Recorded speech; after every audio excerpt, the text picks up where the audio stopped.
Duas coisas trazem improsperidade para dentro do teu lar e do teu relacionamento. A primeira coisa é a falta de comunicação. Para explicar melhor sobre isso, eu quero que você pense sobre a pergunta: como se deu a queda de Adão e Eva? Bom, eu não sei se você sabe, mas a ordem dada por Deus para não comer da árvore do conhecimento do bem e do mal foi dada a Adão e não a Eva, pois nessa época Eva ainda não havia sido criada. Então, astutamente, a serpente, sabendo dessa informação e sabendo do ruído de comunicação entre Adão e Eva, ele vai tentar quem? Justamente Eva. Como que a gente sabe, como nós podemos saber desse ruído da comunicação? É quando a serpente faz a pergunta: é verdade que de todas as árvores vocês não podem comer os frutos das árvores do jardim? E a resposta de Eva é exatamente essa: não, de todas as árvores não. Nós não podemos comer da árvore que está no meio do jardim. Opa!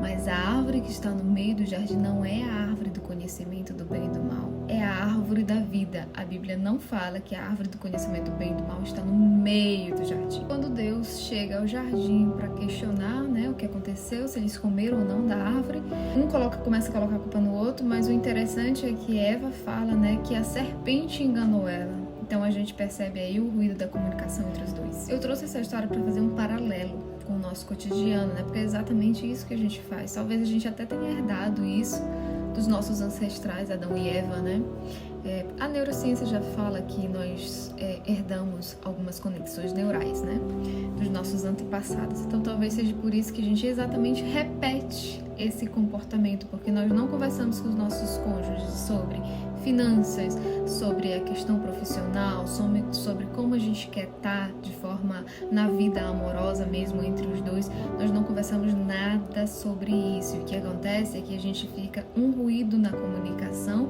e abrindo brechas para que coisas externas atrapalhem o nosso relacionamento, atrapalhem a nossa prosperidade. E é exatamente pela falta de comunicação que nós abrimos brechas que pessoas externas também venham para dentro do nosso relacionamento, e aí começam até traições, Agora, quando você tem essa comunicação efetiva, quando vocês conversam sobre tudo, vocês começam a construir um casamento, um relacionamento blindado.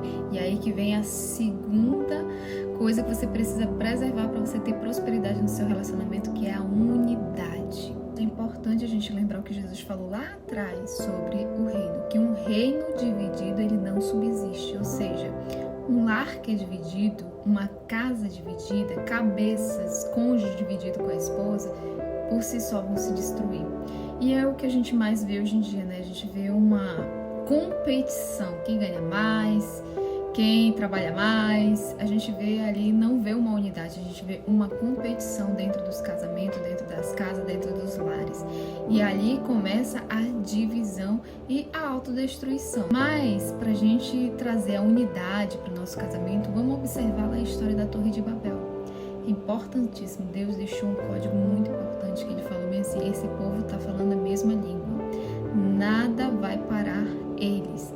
Desçamos lá embaixo e confundimos as línguas. Ou seja, quando você começa a falar a mesma língua com o teu marido, quando vocês andarem em unidade, vocês se tornarão imparáveis, vocês se tornarão pessoas prósperas, abundantes e glorificando o nome de Deus diante de outras famílias. E é isso que a gente quer, Trazer prosperidade, você tem que andar em unidade.